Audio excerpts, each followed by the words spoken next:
good morning mga kalingap.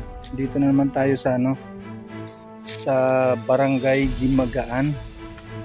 At ang ating sadya dito mga kalingap ay bisitahin natin yung pabahay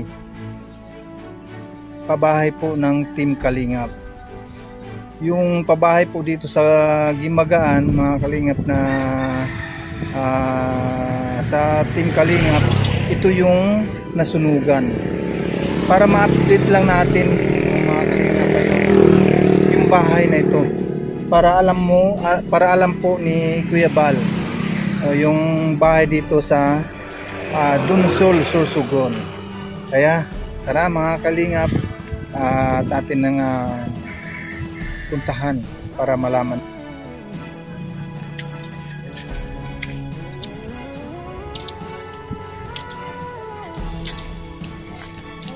Dito na tayo mga kalingap sa area ng pabahay ng Team Kalingap sa pamamagitan ni Kuya Bal Santos Matubang.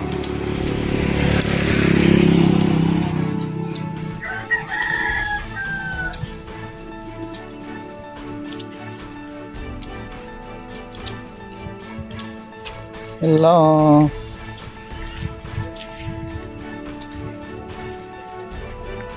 Yan na po mga kalingap po. Ang laki ng bahay.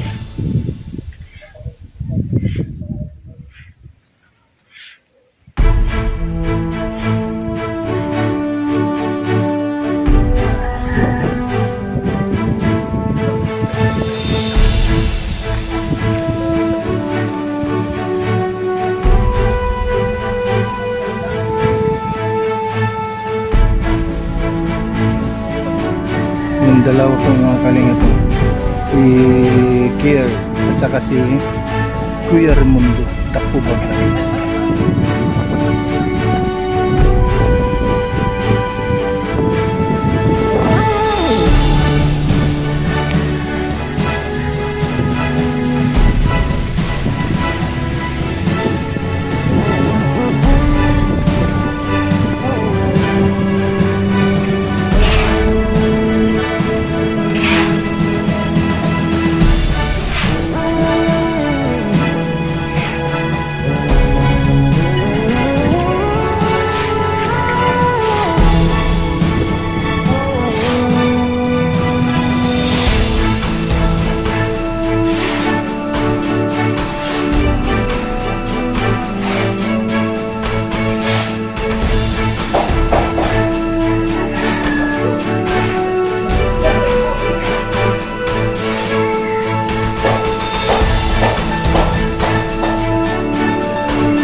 Malapit na matapos.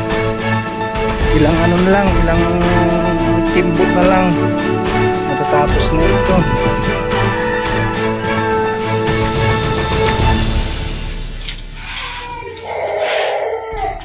Uy!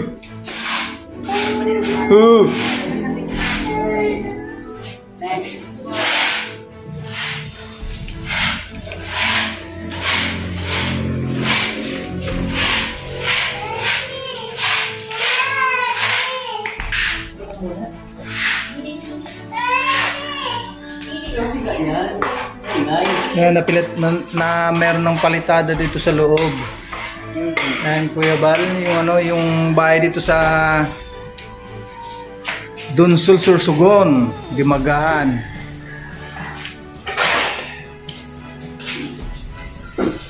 Yan, yung CR.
Kasi may kutsara man kasi.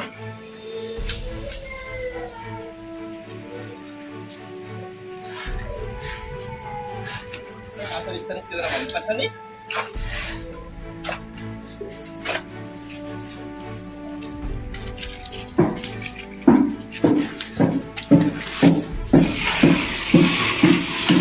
Hacker, kailan na matatapos to? Mga isang linggo lang po kasi. Isang linggo.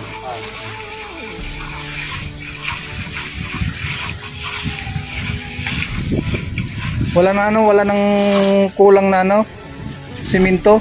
Yung natin kasi baka kulang pa ito. Yung ito sa kabuhangan. Iyanap po na lang yan. Ilan ang kulang na ano, simento? Baka kulang yung mga pito.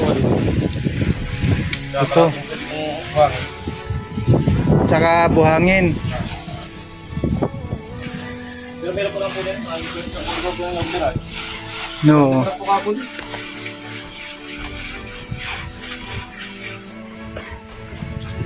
Kinakaroon ni Kuya Raimundo ang pagiging mason na. Nakatulong si... Ano, yung babatay na. Butas na lang kamay. Butas-butas ang kamay niya. Doon naman na namin sa medyo makanlong. Laya kasi ganun doon. Bilag na, bawal masyado mabilad. Sa harapan namin ang hapon namin gagawin. No. Ano, hindi ko mainit.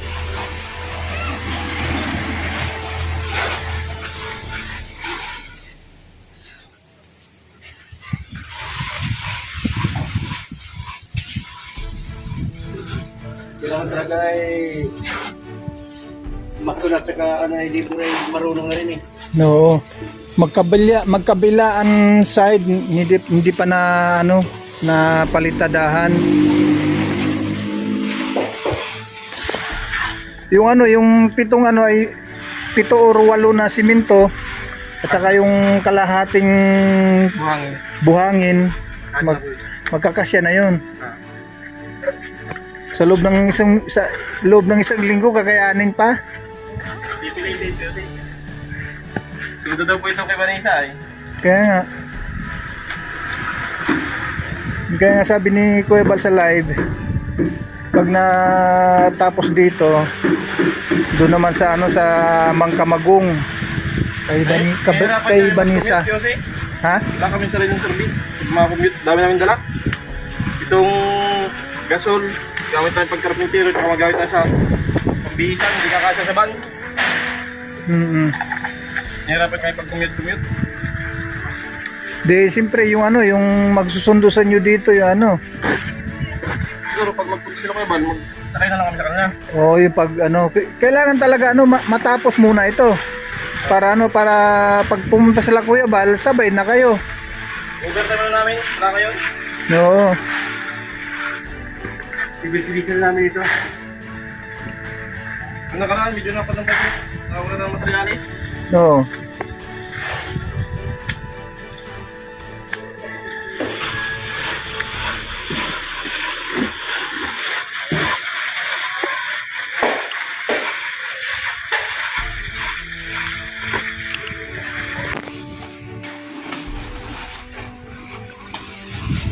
Walang po pala yung pinto.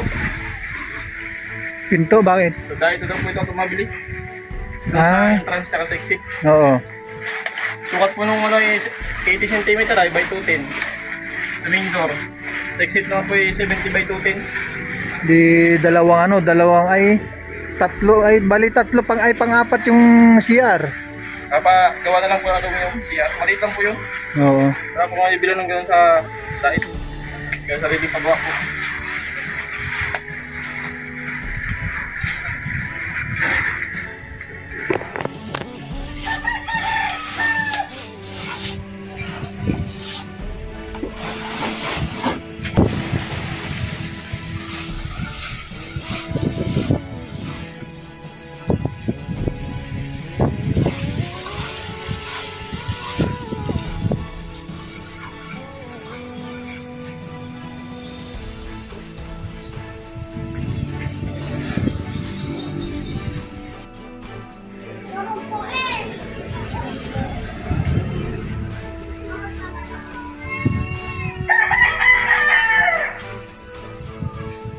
Ate Che, Anong masasabi mo na malapit na yung matapos yung bahay mo? Masasabi ko lang po, lalo na po kay Kuya Bal, salamat po ng marami talaga kasi po sa tulong po ni Kuya Bal, nagkabahay po kami at dito po madali nang matapos. Salamat po talaga sa lahat ng tumulong sa amin, lalo na po kila Kirna. Wala pong sawa na araw-araw nandito, umulan man po uminit, nandito sila sa amin para po gawin yung bahay namin. Kaya salamat po talaga sa lahat, lalo na po sa tulong din ni Kuya Jose, Tatay Papsi. Kung wala po sila, wala din na kami sa ganito sitwasyon ngayon. Salamat po talaga ng marami kay Kuya kasi andyan po sila lahat. Si Kuya Bal na hindi po nagsawang tumulong sa amin kahit po medyo wala pong kunti po yung sabi nga, kunti lang po yung sponsor sa amin, pero sa tulong po ni Kuya Bal, sa sarili po niyang pinagpatuloy niya pa rin po yung bahay namin. Kaya salamat po talaga ng marami sa lahat.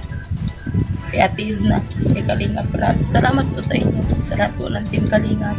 Thank you po ng marami talaga kasi po ilang linggo na lang siguro po tapos na itong bahay namin. Kaya thank you po ng marami sa inyo. Ano ang message mo kay Kuya Bal? Message ko lang po kay Kuya, sana po kahit saan man po siya magpunta, kung saan man po siyang mission pupunta, mag-iingat po siya lagi para po mas marami pa po siyang matulungan na katulad namin kapos sa buhay na walang kakayanan para mag-ano ng ganito kagandang bahay. Kahit po sa mga katulad namin naghihirap lang. Kaya sana po sa lahat, ingat po kayo palagi. Sa sponsor naman, anong mayroon kang message sa mga sponsor? Sa lahat po na nag-sponsor sa amin, na wala po sila sawang tumulong. Salamat din po ng marami kasi po hindi ko man po sila kilala. Sa lahat po ng salamat na lang po ng marami sa lahat ng tumulong sa amin. Thank you po talaga.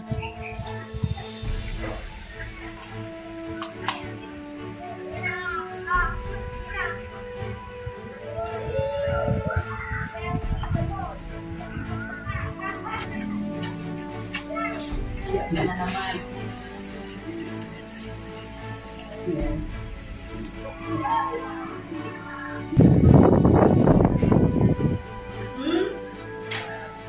Okay, ito niya.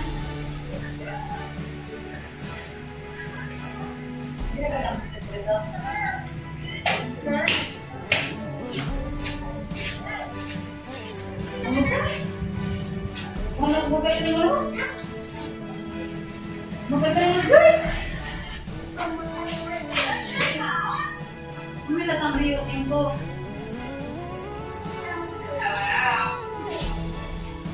Ang Maria. Dito sa mga yan di. Hindi ko pa pwede ito.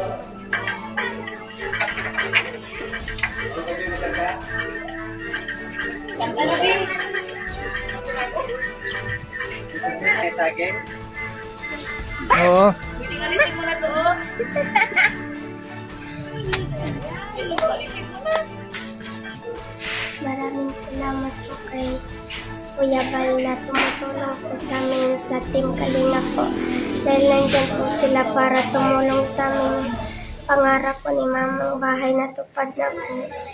Dahil po sa tulong po ng Team Kalingap, maraming salamat po. Langit ang nadarama,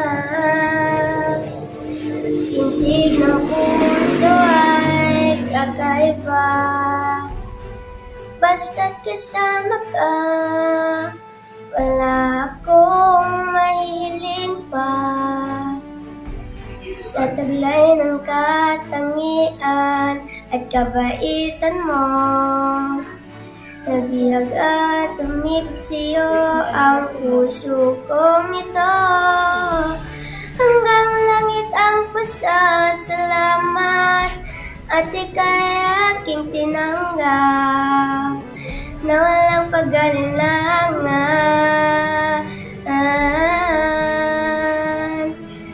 Dahil minahal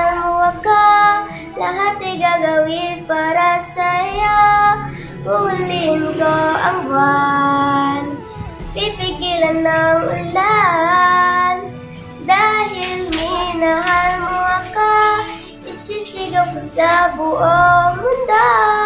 Laging iingatan ng pag-ibig mo, dahil minahal mo ako. Yun.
Pero magpipirman kami sa kapitan.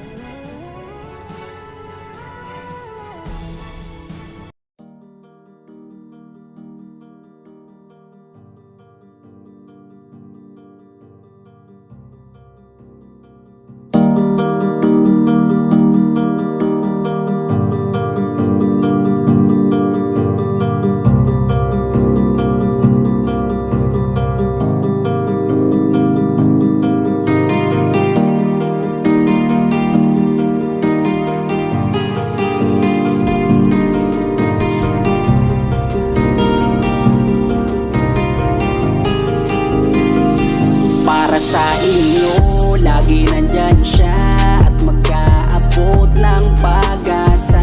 Kahit gaano kahirap, kakayanin para lang makapagpasaya ng kanyang kababayan na lubos na nangangailangan.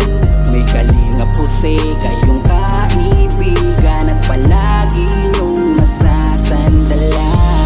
Ni minsan di nagdalawang isip na tumulong. Kung kinakailangan nandyan siya at hindi umuurong. Basta para sa inyo kahit maputik ang daan, hindi niya alintana para lang makapaglaan, makapagpasaya ng mga taong nalulung.